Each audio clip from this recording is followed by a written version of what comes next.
자, 11기 크로스웨이 성경 공부에 오신 여러분 환영합니다. 그리고 축복합니다. 이제 오늘 좀 다시 녹화를 하게 됐습니다. 이 녹화가 안 돼가지고 유튜브에 올리기 위해서 다시 녹화를 하게 되는데 아주 간략하게 오늘 설명을 하도록 하겠습니다. 곧바로 공부에 들어가도록 이렇게 하지요. 자, 오늘 이제 14과를 우리가 공부할 차례인데 먼저 13과를 이제 복습을 하도록 하겠습니다. 13과는 마가복음 1장 1절부터 8장까지의 그런 그 말씀을 요약하는 그런 그 내용이 되겠습니다. 자, 여러분 우리가 잘 알고 있는 것처럼 예수님은 메시아로 이 땅에 오셨습니다. 메시아. 이 메시아로 오셨다는 그런 그 이야기는 구약에 예언된 그런 그 말씀을 성취하시는 분으로 오셨다. 이렇게 이야기를 할 수가 있죠. 그래서 예수님이 전하신 그런 그 말씀을 우리는 복음이라고 이렇게 이야기를 하고, 이 복음은 다른 말로 이야기를 하면은 하나님 나라를 그 안에 담고 있는 것으로 이렇게 이야기할 수가 있겠습니다. 자, 그러면은 예수님께서 이 땅에 오셔서 이 복음을 선포하시는데, 이 하나님 나라를 선포하시는데 이 말씀을 듣는 그런 그 사람들이 과연 예수님이 메시아냐라고 하는 것을 어떻게 알 수 있었을까? 뭐 여기에다가 일단 우리가 초점을 맞추어야 되리라 이렇게 생각을 합니다.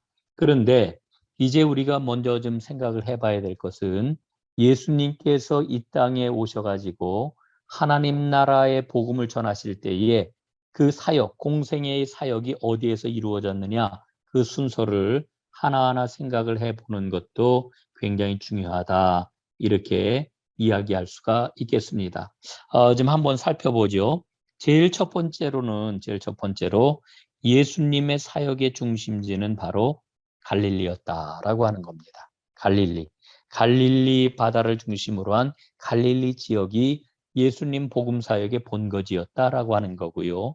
두 번째로 예수님의 사역은 갈릴리 중심으로 해서 갈릴리 외곽에 있는 이방 지역과 그리고 여러 인근의 그런 마을과 도시들이 두 번째 예수님의 사역지가 되었다라고 하는 거 우리가 또한 기억을 해야 되겠습니다. 세 번째로는 이제 예수님께서 갈릴리를 떠나 사역의 완성, 사역의 완결, 사역의 그러한 그 완성을 위해 가지고 예루살렘으로 올라가시게 되는데, 바로 이 예루살렘으로 올라가시는 길에서 있었던 그러한 가르침과 여러 일들이 세 번째 사역의 배경이 환경이 되겠다라고 하는 거 우리가 생각을 해봐야 되겠고요. 그 다음에 마지막으로는 바로 예루살렘 사역, 일주일 동안의 그러한 그 핵심적인 모든 일들이 예루살렘에서 일어나게 되죠. 그래서 마침내 예수님이 이 땅에 오셨던 모든 일들이 예루살렘에서 이루어지게 됩니다. 자, 그러면은 앞에서 말씀을 드렸던 것처럼 예수님이 과연 메시아이시냐? 예수님이 과연 하나님의 그러한 그 맡겨주신 사역을 감당하기 위해서 이 땅에 오신 분이냐? 그걸 어떻게 알 수가 있겠느냐라고 하는 것을 마가복음은 네 가지로 이야기를 해줍니다. 네 가지의 표적이죠. 그 네 가지 표적이 뭐냐? 첫 번째는 병 고침의 표적입니다. 예수님은 모든 병들을 고쳐주셨습니다. 두 번째로 예수님은 바람과 물결을 잔잔하게 만드셨습니다. 자연에 대한 그런 그 표적을 나타내 주셨죠. 세 번째로 예수님은 귀신을 쫓아내셨습니다. 귀신을 쫓아내시고 사람을 온전하게 회복시켜 주셨습니다. 그리고 네 번째로는 예수님께서는 죽음의 권세도 무너뜨리셨습니다. 죽은 자를 살리셨지요. 이런 것들을 통해서 사람들의 그러한 그 질문, 과연 예수가 메시아이신가? 라고 하는 것에 대한 충분한 표적을 보여주신 겁니다. 그런데 사람들이 뭐라고 그래요? 당신이 정말 메시아인지 표적을 좀 보여달라. 이렇게 이야기할 때 예수님 뭐라 그러십니까? 너희가 표적을 구하나, 이 악한 세대가 표적을 구하나 내가 너희에게 보여줄 표적은 요나의 표적밖에는 없노라. 요나가 물고기 뱃속에 사흘 동안 있었던 것처럼 나도 땅 속에 사흘간 있으리라. 죽음에 대한 말씀, 부활에 대한 말씀을 예수님이 일러주시죠. 자, 여러분, 예수님께서는 이 땅에 뭘로 오셨다고요? 왕으로 오셨습니다.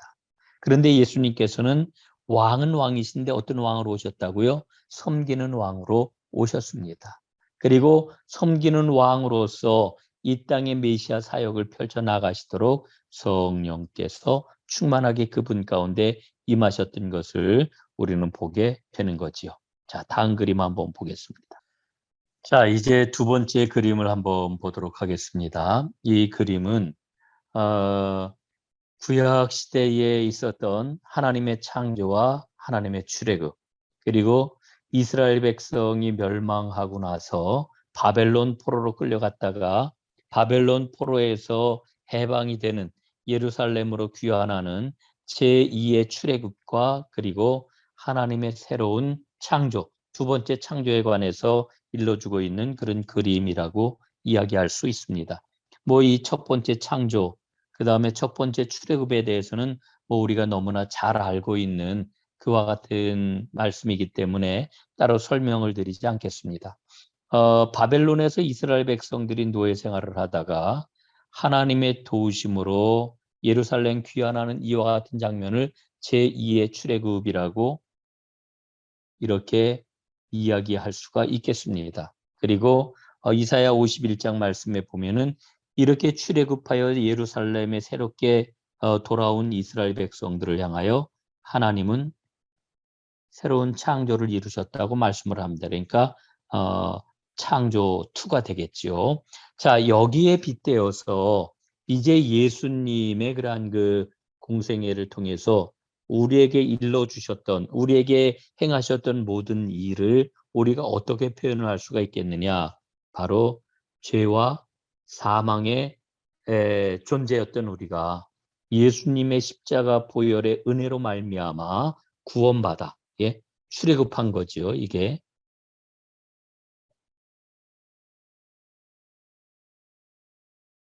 새로운 출애굽을 한 우리가 이제 하나님의 새로운 백성으로 창조가 되었다. 그래서 창조 3이라고 이렇게 이야기를 할 수가 있습니다. 그 새로운 창조의 그런 그 모습은 뭐냐? 구원받은 우리가 예수님께서 그러셨던 것처럼 우리도 뭐를 갖게 되었습니까? 종의 마음을 갖게 되었습니다. 예수님이 이 땅에 왕으로 오셨는데 어떤 왕으로 오셨다고요? 바로 종이신 왕으로 오셨습니다. 그런데 우리가 종의 마음을 갖는 것은 내가 노력한다고 되는 게 아니라 예수님께서 우리에게 베풀어 주신 사랑, 그 사랑의 계명을 받아 그 사랑의 계명 가운데 살아가기 때문에 새로운 종의 마음을 갖게 된 겁니다. 내가 너희를 사랑한 것 같이 너희도 서로 사랑하라. 이렇게 말씀을 하고 있는 거죠. 바로 이와 같은 그러한 그 모습이 우리 예수님께서 우리에게 주신 새로운 창조의 모습이다. 이렇게 말씀을 드릴 수가 있겠습니다. 자, 그러면은 이제 오늘 여러분들에게 그 14과로 이렇게 넘어가기 전에 우리가 지금 염두에 둬야 될 한눈에 보는 성경의 역사를 잠깐 좀 말씀을 드리도록 이렇게 하겠습니다. 어,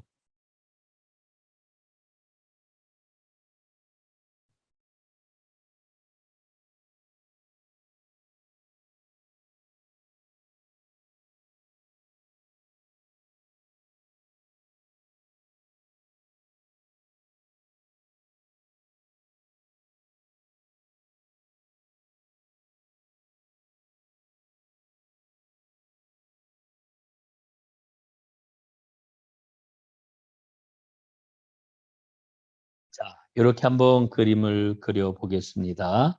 이게 무슨 그림이냐? 뭐 아시는 분도 있을 거예요. 요거는 성경 구약과 신약의 역사를 구조화한 것입니다. 하나님의 역사는 온 인류를 대상으로 시작이 되었습니다. 그런데 그 온 인류 가운데서 하나님이 이스라엘을 선택하시죠. 선택을 하십니다. 그런 후에 온 이스라엘 12지파 가운데 유다 지파를 하나님은 선택을 하시고요. 그 유다 지파 가운데 나중에는 남은 자가 구약의 결론으로 남게 되지요. 자, 이 남은 자 중에 남은 자로 예수님이 이 땅에 오시게 됩니다. 이게 예수님의 초림이죠. 그래서 우리가 이 역사를 보게 되면은 구약의 역사는 점점 축소가 되는 역사다. 예? 점점 축소가 되는 역사다. 이렇게 이야기를 할 수가 있습니다. 근데 예수님이 오신 다음에 어떻게 돼요? 예수님이 이 땅에 오셔서 12제자를 부르시고 훈련을 시키십니다. 그리고 예수님이 승천하신 다음에는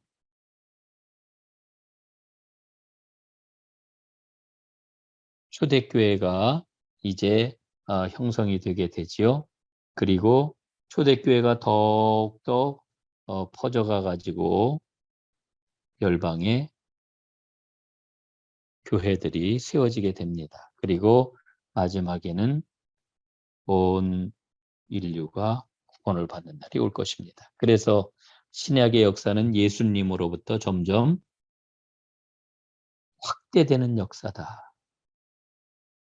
이렇게 이야기를 할 수가 있겠죠. 점점 확대되는 역사, 이게 바로 구약의 역사다. 그래서 창조로부터 예수님의 초림, 그리고 예수님의 재림, 이렇게 놓고 볼 때에 창조 때부터 예수님의 초림 때까지를 우리가 구약이라고 보고요. 예수님의 초림으로부터 마지막 예수님의 재림까지를 우리는 신약, 이렇게 이야기를 할 수가 있겠습니다. 자, 그래서 성경의 역사는 점점 작아지는 역사, 점점 커지는 역사. 이 예수님이 바로 뭡니까? 성경의 결론이요, 구약의 결론이요, 성경의 핵심이라고 이렇게 이야기를 할 수가 있겠습니다. 자, 요 한눈에 보는 성경의 구조를 여러분 마음에 좀 두시고 오늘 공부를 해 나가도록 이렇게 하겠습니다. 자, 이제 14과로 넘어가겠습니다. 자, 14과는 이제 마가복음 9장부터의 그런 그 역사라고 이렇게 이야기를 할 수가 있겠습니다. 자, 여러분 요 앞에 나와 있는 요 그림은 바로 어떤 역사냐 하면은 1장 1절부터 8장 26절까지 8장 26절까지의 그런 기록을 정리를 한 것입니다. 예수님이 누구시냐? 예? 예수님이 누구시냐 묻잖아요. 예수님이 누구시냐? 예수님 부를 때에 베드로가 주는 그리스도이십니다. 이렇게 대답을 하지요. 자, 여러분 요 그림에 보게 될 것 같으면은 십자가가 까만 십자가가 3개가 뉘어 있습니다. 이게 뭐냐 하면은 예수님께서 순환과 십자가 죽음을 예고하신 겁니다. 몇 차례 예고하셨어요? 1번, 2번, 3번 예고를 하셨습니다. 그럼 이 3번 예고하실 때가 언제였느냐? 첫 번째로는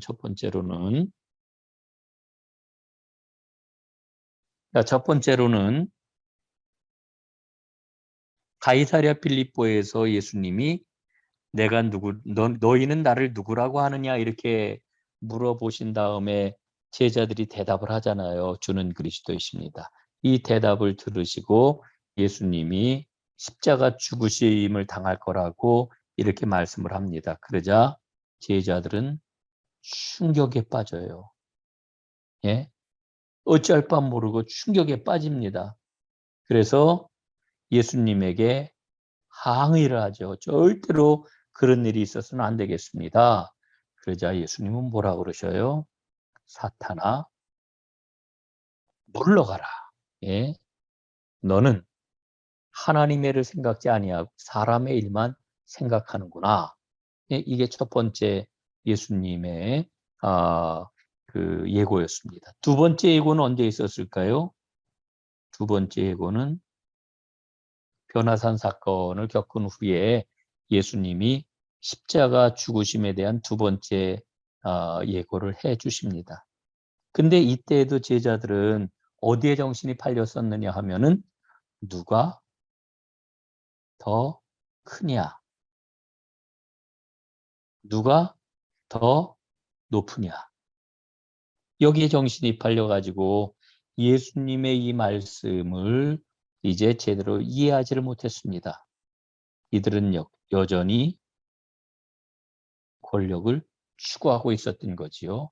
자, 세 번째 그 예수님은 언제 말씀을 하셨습니까? 예루살렘으로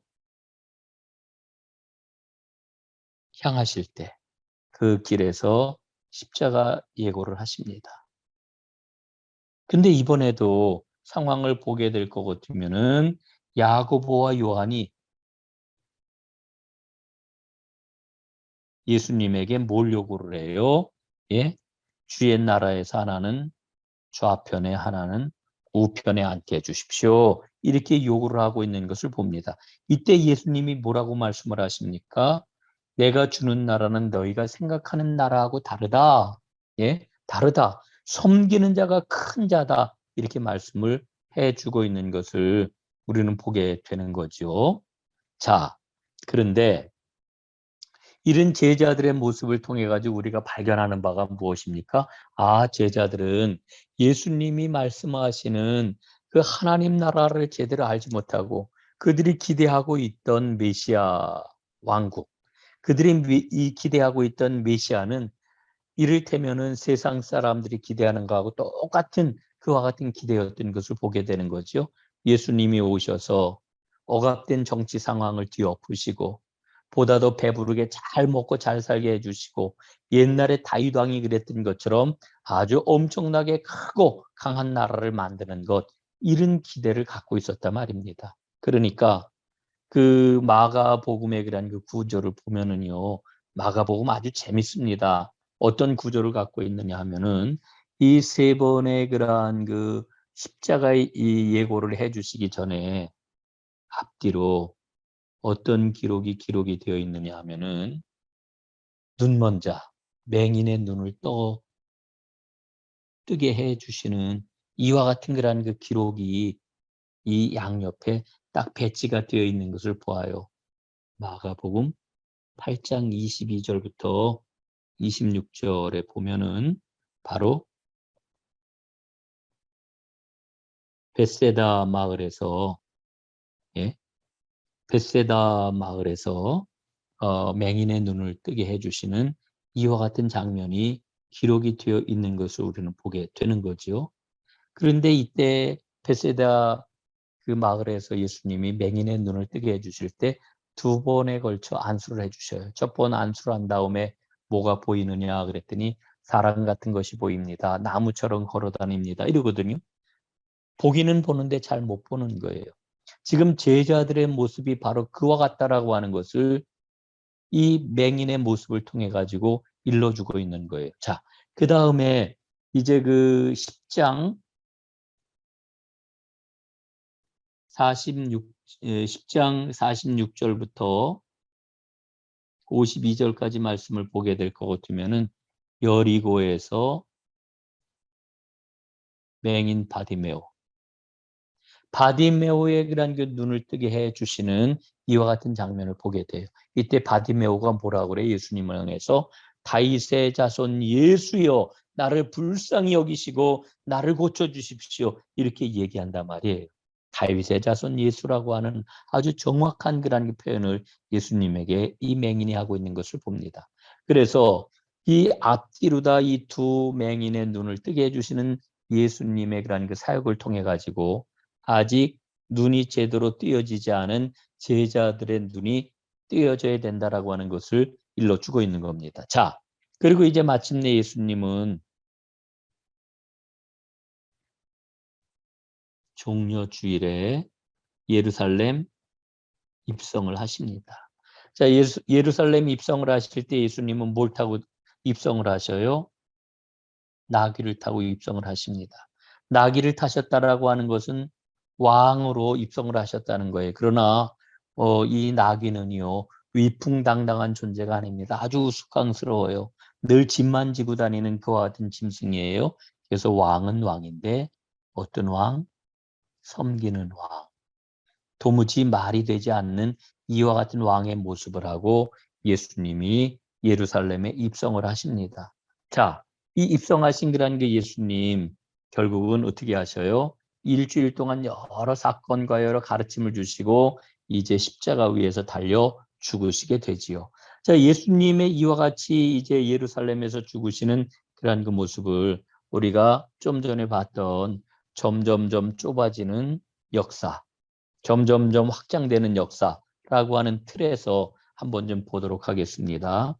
자, 예수님의 그러한 이 땅에 오신 그런 그 모습은 이렇게 점점 어떤 겁니까? 좁아지는. 그래서 구약의 결론으로 예수님이 이 땅에 오셨습니다. 그리고 예수님이 이 땅에 오신 다음에 어때요? 점점 그의 사역이 확장됨으로 그를 따르는 사람들도 엄청나게 막 불어납니다. 막 불어나요. 막 불어나. 그러나 예수님께서 섬기는 자의 그러한 그 모습, 섬기는 그러한 그 복음을 말씀해 줄 때에 어떤 일이 일어나게 되느냐? 예. 사람들이 점점 다 떠나갑니다. 예. 섬기는 자의 그러한 그 모습, 이 모습을 말씀해 주셨을 때에 예수님을 수없이 따르던 사람들은 전부 병 고침 받고, 예, 모든 문제가 해결이 되고, 뭐 이런 것들을 바라보고 예수님께 왔다가 예수님이 섬기는 그러한 그 왕이시라고 하는 것을 말씀하실 때에 다 떠나가요. 제자들도 다 떠나가요. 그래서 예수님이 십자가에 달려 돌아가실 때에는 아무도 남지 않았습니다. 그리고 오직 백부장 한 사람, 이방인이죠. 이 사람이 남아가지고 이는 참 하나님의 아들이십니다라고 하는 이런 고백을 이방인을 통하여서 이제 하게 되는 것을 보게 됩니다. 자, 부활하신 예수님께서는 마침내 어떻게 하셔요? 점점 확장되는 그런 그 역사를 보여주시는 거죠. 예. 확장되는 역사. 예. 자, 예수님이 예루살렘에 들어오셨을 때에 그때에 이제 네 가지 논쟁을 하십니다. 첫 번째로는 세금 논쟁. 가이사의 것은 가이사에게, 하나님의 것은 하나님에게. 이 말씀은 하나님 앞에 분리되는 게 아니다. 분리되는 게 아니라 두 가지를 함께 해야 된다라고 하는 것을 일러주고 있죠. 자, 그 다음에 사두개인들과 벌인 부활 논쟁. 부활이 없다 하는 사두개인들은 예수님을 올무에 빠뜨리려고 일곱 형제의 아내가 되었던 여인이 부활하면은 누구의 아내입니까? 이렇게 묻잖아요.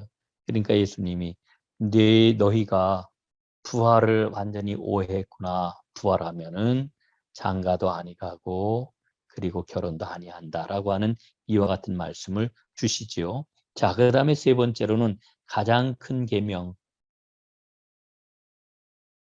가장 큰 계명이 뭐냐라고 하는 논쟁을 하게 되는데 예수님은 뭐라고 일러주셔요? 하나님 사랑, 이웃 사랑. 예? 이것이 온 율법과 선지자의 강령이라고 그러시면서 하나님 사랑과 이웃 사랑은 따로 분리되는 게 아니라 한 계명이다. 이렇게 말씀을 하지요. 네 번째 논쟁은 뭐냐 하면은 다윗 왕권에 대한 논쟁이면서 다윗 왕의 자손으로 메시아가 온다라고 하는 말의 의미를 바로잡아 주시는 그런 그 논쟁입니다. 그래서 다윗이 메시아를 향하여 나의 주, my Lord라고 얘기했던 것을 상기시키시면서 바로 다윗보다 더 큰 예수님,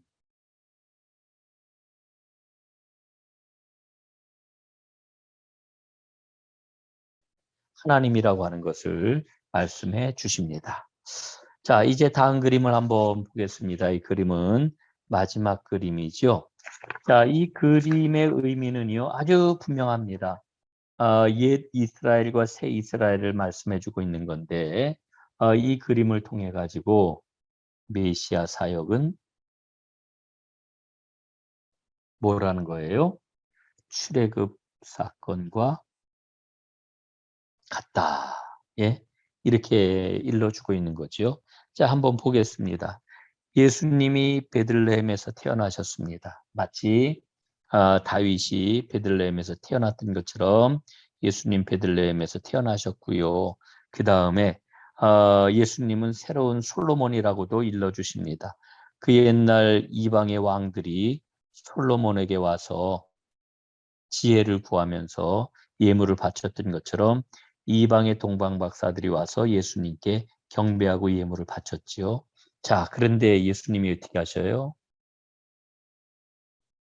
헤로드 왕의 피해를 받아서 이제 도망을 합니다. 예루살렘에 거하시게 되고, 애굽에 도망가서 애굽에 거하시게 되고, 애굽에서 하나님이 그를 불러내셨습니다. 마치 옛날 이스라엘을 하나님이 부르셨던 것처럼 새 이스라엘인 예수님을 하나님이 부르셔서 그는 이제 애굽에서 나오게 되지요. 그리고 그 옛날 이스라엘이 홍해를 건넜던 것처럼 예수님은 이제 요단강에서 세례를 받으심으로 이제 요단강을 건너십니다. 그리고 광야에서 마귀의 그런 그 시험을 이기십니다. 마귀의 시험을 40일 동안 이기시고 그 옛날 하나님께서 옛 이스라엘을 시내산에 불러 말씀을 주셨던 것처럼 예수님도 그의 백성들을 산으로 불러 산상수훈이라고 하는 하나님 나라의 새 법을 주십니다. 그리고 예수님께서는 이제 마침내 요단강을 건너가게 되시는데 영원한 그러한 그 죽음을 이겨내시는 십자가의 그러한 그 사건을 통해서 요단강을 건너시고 마침내 하나님 나라의 구세주가 되셔가지고 우리에게 영원한 생명을 주시는 분으로 그의 백성들을 이제 부르고 계시는 그와 같은 주가 되신다라고 하는 것을 우리에게 일러주고 계십니다. 이상의 그러한 그 기록들을 통해 가지고 우리는 하나님의 그러한 그 생명의 역사는 그 옛날 출애굽의 그러한 그 역사, 이스라엘의 역사를 통해서 보여주신 하나님의 계시, 하나님의 그 그림을 예수님을 통하여서 완결해 주신, 완성해 주신 그와 같은 하나님의 역사라고 하는 것을 발견을 하게 되는 거지요. 자, 오늘 여기까지 하도록 하겠습니다. 함께 공부해 주신 여러분들 진심으로 감사를 드리고 오늘 공부를 통해 가지고 예수님의 메시아 사역, 하나님 나라 복음 사역을 조금 더 깊이 들여다볼 수 있는 그와 같은 문이 열려질 수 있기를 소원을 하겠습니다. 감사합니다. 잠깐 기도하겠습니다. 하나님 고맙습니다. 오늘도 이 땅에 하나님 나라를 펼치시기에 오셨던 예수님의 사역을 살펴보게 하시고 그 사역을 통하여서 오늘 우리에게 베풀으시는 하나님의 은혜가 얼마나 크고 놀라운지 다시 한번 확인하게 해주셔서 감사합니다. 이 생명의 길을 우리 모두 다 잘 걸어가도록 축복하시고 도와주옵소서. 예수님 이름으로 기도드리옵나이다. 아멘.